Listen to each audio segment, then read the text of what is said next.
அந்த இறந்த ஜெகநாதன் குடும்பத்தை சேர்ந்தவரை அந்த அந்த அம்மாவையும் பையனையும் கூப்பிட்டு ஒரு கலெக்டர் பேசுற கேள்விப்பாடுங்க. நீ மட்டும் பாடி வாங்கி கொண்டு எரிக்கலைன்னா உன் பையன் எங்கேயும் படிக்க முடியாத அளவுக்கு பண்ணிடுவேன். படிப்பை மறந்துடணும்.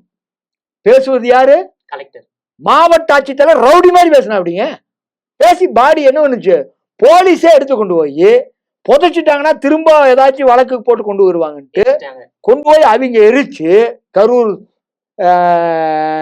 தகன மேடையில் கொண்டு போய் எரிச்சு சாம்பலான பின்னாடிதான் எங்களை கரூருக்குள்ளே கொண்டு வர்றாங்க. என்னையும் சண்முகங்கிற தோழர் அவரு என்ன பண்றாருன்னா, ஒரு பைக்கில் வர்றாரு காலையில் 7 மணிக்கு. பைக்கில் வந்தவரை தடத்திலேயே 3 வண்டி வச்சு போலீஸ் வண்டி வெடிச்சு பிடிச்சி தூக்கிட்டு யாருக்குமே தகவல் சொல்லிங்க. இது அரசு பயங்கரவாதம்.